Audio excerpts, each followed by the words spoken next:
ESPN The Magazine once again decided to touch base on LeBron James, and they surveyed 26 anonymous NBA players. And they asked them, who would you want taking the game-winning shot? The answers might surprise you. Michael Jordan received 88% of the vote. Kobe Bryant received 12% of the vote.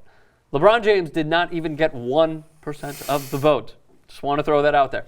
Now, here are the stats. According to ESPN stats, LeBron is better than Kobe, I should say, on game-tying or go-ahead shots in the final 24 seconds of the fourth quarter or in the postseason of overtime. LeBron is 41% to Kobe's 25%. Now, the sample size is a little bigger for Kobe Bryant, going 7 of 28.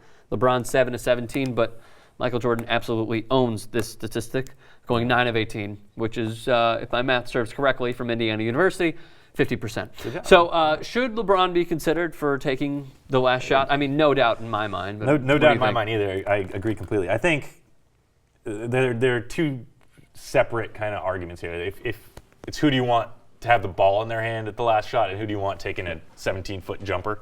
I mean, LeBron James, half of these, I would argue that probably, or I'd assume, probably like 4 of these 7 shots that he's made have been layups.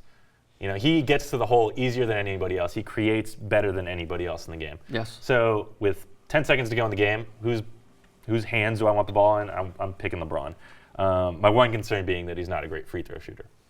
Kobe, you know what you're going to get. He's going to post up at the elbow, and he's going to do that little fadeaway, jumper, which he's going to make, 25% of the time, according to these stats. Which isn't that good. Which isn't that good. Yeah. But, I think we all have kind of a selective memory. And, being Los Angelinos, we remember Kobe beating the Suns and, all that in the playoffs. Here's the thing. By the way, I am a Chicagoan through and through. Just want to throw that out there. There you go. Here's my thing about Kobe. We have broke down the numbers so many times on this very medium. He's not clutch. And I don't even believe in the clutch gene anymore. I'm starting to just be like, what is clutch? Forget about it. Come on. He hit the shot or he didn't hit the shot. Yeah. Every scenario is different. But here's the thing. We have gone through this ad nauseum, and I'm mad at myself for blanking on the numbers. But Kobe, this says 25%. But even in certain game situations, it's even less. He's just not clutch is pretty much what we have gone through. Now, here's what one player said. That's like ranking the shortest giant on this survey that ESPN is doing. I'd want the ball in LeBron's hands at the end of the game, but I'd want him to pass to Kobe or Jordan for the last shot. And don't forget, LeBron is not a great free throw shooter either. So speaking to your point, I thought his free throw shooting was immensely improving. Oh, it's definitely getting better, but it's still not where you want it to be for a 3. No, you can look up the stats. I'm curious now.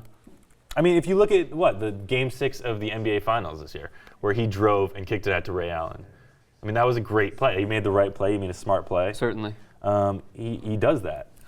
He's a better shot creator than Kobe is, particularly now that Kobe is however old he is and has, torn Achilles. Yeah, sure. So here, going to your point, let me jump in. He has been under 70% one time in his career. He has never been over 80%. The best he shot free throw-wise in 2008-2009 was 78%. So since 2008, he has gone 77, 76, 77, 75. I certainly thought that he was at least 80%. So 3 out of 4. That's regular season, by the way. 3 out of 4. I don't know, how confident do you feel down 1 with a 75% free throw shooter on the line in Game 7 of the NBA Finals? Not that great. So now I'm curious. Postseason, let's say from 2009, 73, 76, 74, 77. So he's pretty consistent. Yeah. He's 3 for 4. Yeah. Which isn't bad, particularly for a 6'8", 290-pound, sure. massive, great dude. But, that's a concern in the fourth quarter. Kobe, that's not a concern with. He's going to hit his free throws. I think everybody's pretty confident about that. But I think you're right. 28 shots, game-winning shots, is a lot. And, obviously LeBron's made the same number. Kobe can't get to the hoop like LeBron. Kobe's game-winning shots are all 17-foot jumpers or 3-point shots. But again, dude, I'll take any one of those guys. So who would you pick? Out of those 3, let's say. I'd go MJ, LeBron, Kobe. Yeah, I think I agree with that.